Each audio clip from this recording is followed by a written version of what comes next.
If you guys want one-on-one training, online training, or nutritional coaching, please head on over to my website, jpfitnesspro.com. Just go to the services tab and select which one you would like. You can also subscribe to my newsletter and contact me through my website as well. If you haven't already, please subscribe to my YouTube channel and click the notification bell so you never miss a video. Thanks. What is up, you guys? This is JP here, and I'm coming at you with another episode of the Exercise Science Podcast. I've been getting a lot of questions in regards to nutrition, and I really don't want to feel like I'm going over the same topics I've done before. Not because I don't want to do that. I definitely don't mind doing that. It's just sometimes people will ask me about nutrition, and instead of linking them an old video consistently over and over, because again, a lot of my videos are still the same big points that I talk about, but instead of linking someone the same video I've done before, I don't want to consistently do that. So I'm just going to do another episode about nutrition and just things and general tips that you can do to help manage your weight. So we'll start with the biggest problem that I see with nutrition in general, and it's more of like a phrase, but it kind of goes over the entire theme of what I see with nutrition. And it's a huge theme, it's a huge problem. And it's people like to lead the cart before the horse, is a saying. And what that means is that people like to focus on the things that don't really matter, and they don't focus on the things that matter as much. People will put so much time and invest so much effort into things that give them little return. They don't get much out of it. They're digging through a pile of branches for a couple pennies when they can focus on, maybe working better at their job, and that job will get them they can get a raise, or they can get a better position, and that will give them a couple dollars increase per hour, which is much more worth your time than digging through a pile of branches for a couple pennies. Now, that was just, an example. I'm not saying, obviously talking about anyone's work ethic. I'm just saying people are focusing on the wrong things. Let me give you an easy example, is people focus on supplements. Supplements are a huge thing, and I'm not 100% against all supplements. I take plant-based protein powder and creatine currently. Those are the only two supplements that I take. There are a few other supplements that do have some backing, like beta-alanine, but they're not, again, it's not enough. It's not enough of a backing for me, and two, even the backing that these other supplements do have, the effect that they have is not enough for me to spend the money on them. It just really isn't. But supplements are a topic that a lot of people spend all this time on, figuring out the crazy supplement stack they want, figuring out the best brand of protein, figuring out, the best form of creatine to take, when to take their supplements, how much of it to take, this brand, that brand. And again, all that time that they spent invested, even let's just hypothetically say that someone had the perfect supplement stack for them. Let's just say science could immediately jump, 100 years ahead, 300, 400, 500 years ahead, scan your body and give you, not including steroids, but just giving you the best supplements optimal for you, whether that be a combination of glutamine, BCAAs, and protein powder and creatine, or whatever it is, citrulline, malate. Let's just say give you the most optimal supplement stack. Let's just say you had that right now. You still would not get I really doubt, unless we're talking about steroids, you're not going to get a crazy huge benefit if you were to do that. You're not. You may get a 5% increase in performance. And again, let's just give it the benefit of the doubt. 10% increase in performance. And that's if you had the absolute perfect supplement stack for you. The absolute perfect. That's assuming that you get 5 to 10% increase in performance. One, a lot of people think they're going to get, 30, 40, 50% increase in performance or gains of results from taking supplements, which just isn't the case. It's a very small performance benefit. Two, that's assuming you have the perfect supplement stack. There aren't robots and machines to help scan you and find your perfect supplement stack. So assuming that, that's not the case, you're probably getting even less than 5%. You may be getting a 2-3% benefit if you're taking the right supplements. A worst case scenario, you're just wasting your money on supplements. So that's a topic that that's just an example of things where people are leading the cart before the horse. They're focusing on the things that don't matter. They're putting all this time on the supplements when, for example, they could be putting their time into uh, uh, focusing on caloric intake, nailing down their caloric intake, figuring out how many calories they can eat to meet their weight management goals. If you spend more time on that, instead of spending on the things that don't matter, again, most people, one of the biggest goals in regards to weight management is losing weight. Many people want to lose weight, and if your goal is to lose weight, um, then if you focus most of your time on, okay, well, there's a lot of things that can affect weight, but the most important and the thing that's going to give you the most return on investment for your time and effort is going to be caloric management, watching your intake of calories in general throughout your day and how many calories you expend. And a lot of people don't put that much time into that. So here I'm going to go over the things that actually matter for you and the things that you need to focus on first, so that you don't really waste your time and you get the most important return on investment. And then I'm going to give you my tips on how to maximize those. So, and a lot of these things fall in line, but again, they're going to be clearly different. They're going to be in my own words, and I'm going to put in my own opinions and thoughts on this. But again, I really like Eric Helms's Nutrition Pyramid book. It's a really good ebook. It's basically, it says the same thing that I'm talking about right now. I'm talking about it from learning from that book, but I'm just going to give you my own kind of practical applicational takeaways from that. But the first thing that you need to focus on, the most important thing, is obviously going to be adherence for your diet. If you don't like what you're eating, you're not going to stick to it. Plain and simple. If someone tells you got to have fruits and vegetables every day, and then you try to go a week with eating fruits and vegetables, and then half the foods you are including, someone says broccoli is healthy for you, and you're including broccoli, and you hate it, and you're barely getting down the meals, and you're just like, I don't like it, but everyone tells me I need to eat it because it's good for me. You're not doing yourself a favor. You're just making the diet that much harder, and the odds of you sticking to this for forever are very, very, very low. You're just not going to be able to do it. So what I recommend is, and you need to be honest with yourself, because there are healthy foods you like.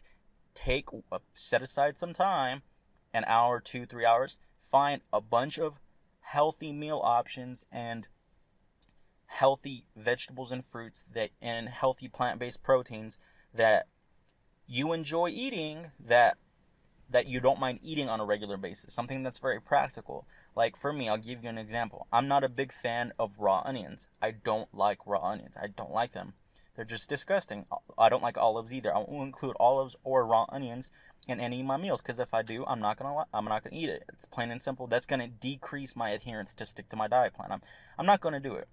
But other vegetables that I like are grilled onions, asparagus, some fruits, watermelon, bananas. Those are things that I'm gonna eat. So if I include the healthy foods that I enjoy, and not that, and I avoid the healthy foods, even if it's healthy, if I don't like it, I'm gonna avoid it because I want to be able to stick to my plan. Then it's gonna increase my adherence for healthy eating. I don't feel like I'm eating foods that are quote unquote healthy and nasty. I feel like I'm eating foods that I enjoy, and if they're healthy at the same time, boom, it's gonna help you stick to it. So just take some time and honestly say, well, what do I like eating that's healthy, and make a list and stick to that list. Because if you're being honest and you pick foods that you actually like, you're never going to feel like you're being deprived of good tasting foods.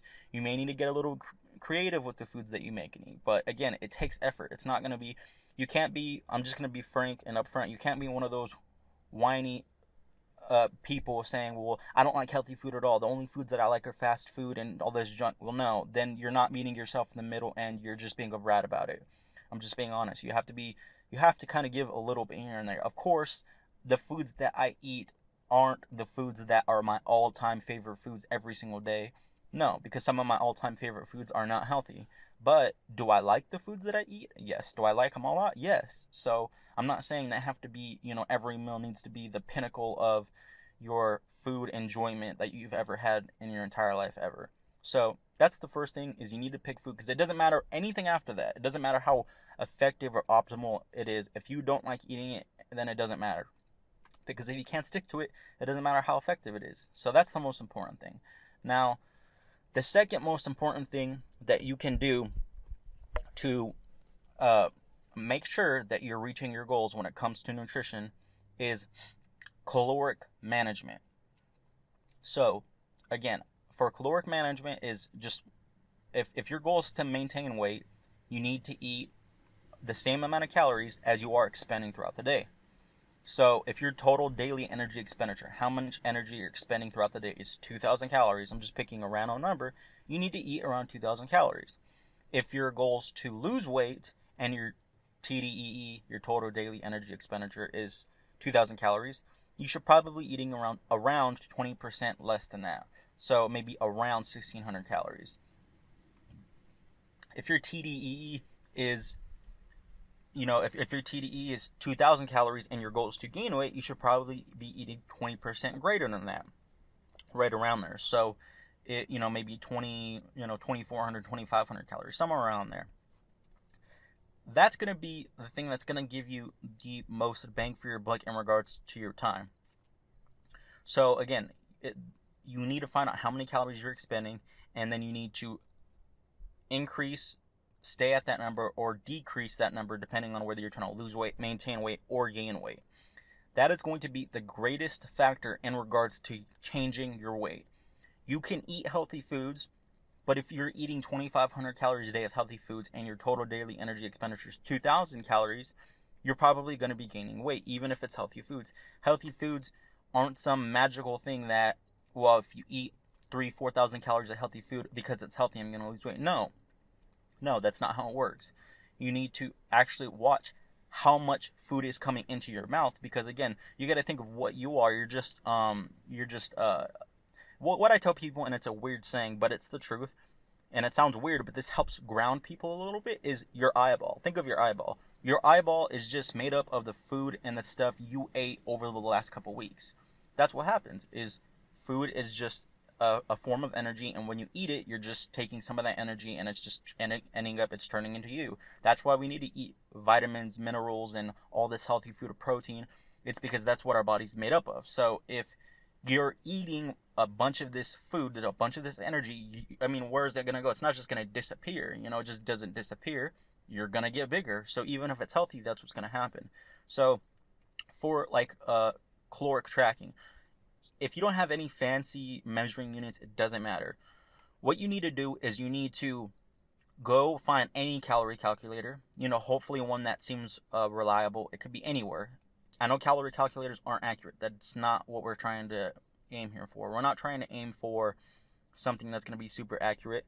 I recommend you just find anyone, because we'll make adjustments. Let's just say you put in your info to a calorie calculator and it gives you 2,000. We'll stick with that same example. What I recommend is you could do, this is going to be the complex route. I'll start with the complex route, and then I'll go to the simple route. I always break it up into complex and simple, because those are usually two different types of people. The complex route, again, is going to be a little more complex, but it's going to be, I would argue that it's more accurate. So the complex route, what you do is you go to a calorie calculator, you input all your info, and it's going to spit out a number for your total daily energy expenditure. You don't want your resting metabolic rate. Your resting metabolic rate is how much energy you expend only at rest. You want your TDEE. You can go to just type in TDEE on Google, and I think TDEE.net should pop up. You can use that one. That's perfectly fine. Get your total daily energy expenditure. Then once you have that, you're going to weigh out your foods throughout your day. Pick an amount of meals that you like eating, a number of amount of meals. If you like eating 4 meals a day, fine. If you like eating 5 meals a day, fine. 3 meals a day, fine. You could do 3 meals and a snack. Whatever it is, pick it. Just pick a number that you like. We'll go with 3 meals and 1 snack. So if my TDE is 2,000 calories and I'm at 3 meals and 1 snack, 3 meals, I could do 3 600 calorie meals. That's 600, 600, 600. That's 1,800. And then that's 1,800. And then a 200 calorie snack. That's 2,000. So I just added up to 2,000 calories. So if my goal is to maintain weight, what I'm going to do is I'm going to weigh my foods. You need to buy a food scale at the store. Weigh my foods when I'm measuring calories. Almost every single food item has a weight measurement to it for its serving size. So if a serving size is 100 calories, it's going to have a weight in grams that equals that serving size. It's going to say 20 grams is 100 calories or whatever it is. That's just an example. You could look at the nutrition facts right there. That's a way that you can actually uh, count your calories. So again, I don't recommend you use measuring cups because people can pack measuring cups in different ways. One person may pack it tighter, one person may pack it more loose, one person may round the measuring cup. So you want to weigh because weight's going to be a lot more accurate. So when you're making a meal, just say, okay, well, this says 30 grams is 100 calories. Okay, I'm going to get 30 grams of this, that's 100 calories. And just add up the meals until you get to whatever your meal is, to whatever your calorie, your calories you're aiming for that meal, and then try to be as close to that as possible. In the example I just gave, I have three 600 calorie meals and one 200 calorie meal. So I'll aim for 600 calories for that meal by weighing out the items that I'm eating for that meal, and boom, 600 calories. Or it doesn't even have to be exact. Just if you're 620 this time, try to aim for 580 the next meal. So it's average of 600 calories. So what you do is you stick to that. Just weigh your foods. Remember, and if you should be eating foods that you like if you did what I said in the first step. You made your list. So now you're counting your calories by weighing out your foods. So this is the complex route, so I'm going to go over a simpler route later on. Now what you do is you just stick to this plan. Eating healthy foods that you like and sticking to the caloric goal you have that day. Your goal might not be 2,000 calories. Your goal might be less. Like I said, is find out your TDEE, subtract 20% if you're trying to lose weight, stay at your TDE if you're trying to maintain weight, or increase your calories by 20% if you're trying to gain weight. And then hit whatever that number. Divide that up into how many meals and snacks you want. Weigh your foods. Boom, you got that. Now, do that for, 4 to 8 weeks. What you're going to do is you're going to take your daily averages, you're going to take your weekly averages of your weight, and how you're going to do that is every single day you're going to weigh yourself after you use the restroom, before you eat or drink anything, with no clothes on, and you're going to, before you take a shower or anything. So you should have no clothes on. After you use the restroom, don't eat or drink anything. Weigh yourself for that day. Don't take that day super heavily. Don't think, oh, I'm a pound heavier, I'm a pound lighter. Just record that weight. Do that for every single day of the week, 7 days of the week. Take the average for that week. Remember, all these days you should be following the calories that you had already picked. Then compare week 1 to week 2 and compare weekly averages. Don't compare days. Compare weekly averages. So compare the average of week 1 to the average of week 2 to the average of week 3. And if you're following the calories that you set, you should be losing weight. 100%. If everyone just did what I just said right there, that would weed out 95 to 100% of people who said I cannot lose weight, because a lot of people aren't keeping track of calories and they don't understand how much they're eating. They really don't, or they're not eating healthy food. So again, that will fix 95% of people right there. 100%. Just because they're actually following a diet, they're eating healthy foods, and they're watching their caloric intake. They're going to start weighing foods, and you're going to realize, oh dang, I was eating a lot of this. I was dumping this sauce on here, and this says 30 grams is 100 calories, and I was putting at least 100 grams. So that's 300 calories in sauce I was just using. So again, people are going to realize real quickly how many calories they're eating, and again, it adds up. Trust me. When you really look at how much food you're eating calorie-wise, you're eating a lot more calories than you think. So that's going to solve most of the problems. Now, for the people that it doesn't solve the problems for, what you might need to do is, because like I said at the beginning, is calorie calculators aren't super accurate, you need to make adjustments for your TDE. For example, if you've been following this diet and your weight's not going down and your goal is to lose weight, and you feel pretty full most of the time, the calorie calculator probably overestimated your TDE. You might need to cut down your calories a little bit. Now, on the other end, if you're feeling super hungry all the time, if you're feeling starving, and well, this is what the TDE said, and I subtracted 20%, I'm trying to lose weight, but I'm feeling like starving all the time. You shouldn't feel starving all the time. Remember, the calorie calculator probably was just a little bit off. You should kind of go by feel. I don't think you should 100% go by feel, because sometimes the hunger is not a very accurate mechanism for whether or not we're getting in enough calories, because you have to think of things like satiation, how full you get off of eating something. 300 calories of a candy bar is not going to be the same amount. You're not going to get the same feeling of fullness from 300 calories of candy that you will from 300 calories of watermelon, or you will 300 calories of just fruit in general. 300 calories of fruit is going to be much more satiating than 300 calories of candy. So what I recommend you do is maybe choose wise options. If you're choosing wise options of very satiating foods, you could look up high satiety foods on Google. You're going to get multiple lists of them. Then you might just need to pick foods that make you feel more full. And if you already are doing that, then you might just need to up your caloric intake. So it's kind of like manipulating it if you're not reaching the goals that you are, but you most likely will if you're following the calories.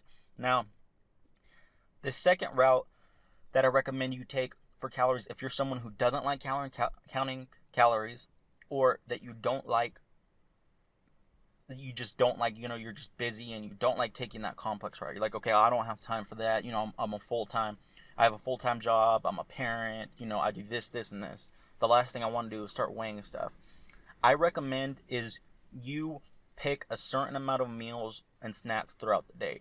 A simple one that I think will work for anyone is 3 meals and 1 snack a day. Now, what I recommend is you take a container or a plate or some form of dish to eat off of. If you're at home a lot, then you could pick a plate. If you're going to be on the go, pick like a plastic container with a lid. What I recommend is you eat from that container or multiple containers every single time you have a meal. Why do you do this? Well, one, this helps you control calories. It might not be as accurate as weighing, but if you're eating out of this container and you're not switching containers or going to different fast food places, you can gauge what your food looks like every single day because you have something to anchor your the amount of food you eat from. So, for example, if someone who's eating off one size plate this time, a different size plate this time, a bowl this time, they eat out this time, they eat out at a different place this time, there's no way they can truly gauge, oh, is this a lot of food or not? But if you're eating at the same size container every single day, a reasonable container, remember, if you're trying to, depending on your goal, you might want a bigger container. If your goal is to gain weight, you might want 4 meals and 2 snacks. And then you might want a decent sized container. If your goal is to lose weight, you might want 3 meals and 1 snack. But regardless, it's stick to one. Stick to something and stick to the same container because then you can't cheat yourself. If you're eating out of container A every single time you eat, you're not going to be able to overfill the container or plate or whatever it is. You're not going to be able to underdo it. You're going to be able to directly see how much you're eating, and you're going to be able to look at your food and say, wow, I can't cheat myself. I can't overfill the bowl when I'm maybe being a little gluttonous. If I just want to eat excessively, I understand how much it's going to look like because yesterday I didn't fill my bowl up this much, and today I'm trying to overfill it. Why am I trying to do that? So you can kind of anchor what you want to do with the food every single time you do that. So you can fill it up, and you don't really feel again. You're not cheating. So what I recommend is just stick to that. And then again, because it's not going to be the complex route, what I recommend you do is just make adjustments from there. Do the weight and the weekly averages again. And to even make it more simple for the simple route, you don't need to weigh yourself every day. What I recommend you do is just weigh yourself every Monday. Weigh yourself every Monday, or pick one day of the week that you weigh yourself on. So you're weighing yourself a lot less frequently, but you're weighing yourself once a week. Don't weigh yourself every day, and make adjustments from there. If you're eating a specific amount of meals, healthy meals that you enjoy, and whatever amount of snacks per day, and it's not excessive, then your weight should be changing per what you're doing. Now, if your goal is to lose weight and you're not losing weight, and you may need to reevaluate your meal sizes. You may say, okay, well, I don't ever feel hungry. I'm always feeling full, and I'm putting, a lot of very caloric dense foods on my plate. Maybe I need to make wiser food choices, or maybe I need to remove my snack because I don't even need the snack I'm eating, and I never feel hungry. You might need to do that. If you're not gaining weight, then, and your goal is to gain weight, you may need to add more calorically dense foods in there, like nuts, seeds, avocados, things like that. So you may need to evaluate your food because, again, this is the less complex route, so you're not as accurate as someone who weighs their food. Someone who weighs their foods knows how many calories you're getting. You're not weighing your foods and you're not counting calories, so you kind of have to, use your better judgment for that. So again, for calories, those are the 2 things that I recommend you do. Again, if you follow that step, that's going to weed out almost everyone who has problems with weight management. If you're eating foods that you like, and you're following calories, then then I really don't. There shouldn't be a problem with your weight management. I rarely see a problem with that. People who are seeing problems with it are messing up somewhere in those two steps. They're messing up somewhere. Um, they're not, they're falling off because they're not enjoying the foods they eat, or they're not counting calories right, or they're just eating too much or eating too little. When you really look at the fine details. Now I'm going to give you guys two more quick tips before we call it at the end of the podcast. The third tip is eat a wide variety of foods. This kind of falls into the first tip, but it kind of doesn't. Why I say a wide variety of foods is you don't want, even if it's healthy, if let's just say the only fruit you eat is bananas, and the only vegetable you eat is broccoli.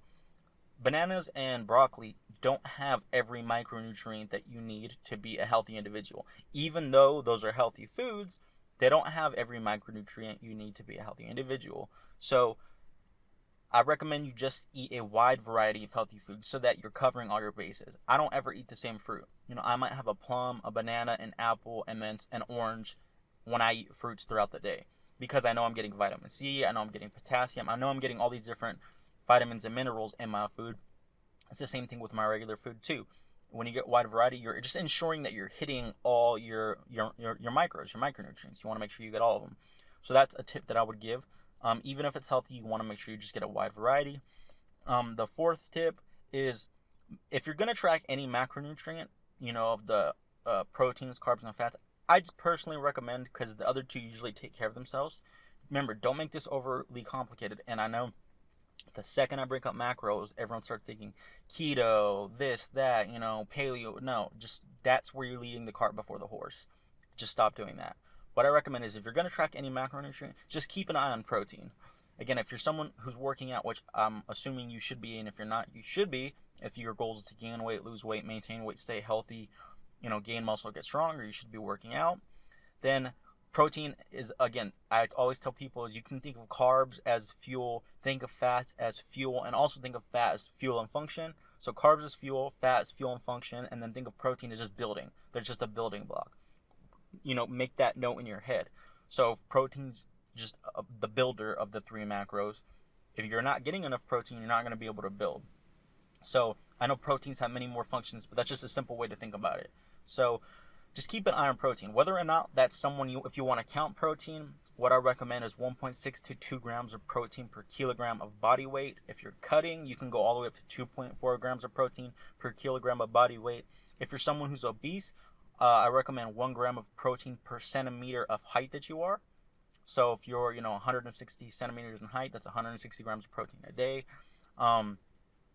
So yeah, those are just protein intake requirements you can follow right there. If you count protein, if you don't count protein, what I recommend is just getting a healthy plant-based protein in every single meal. That is what I recommend.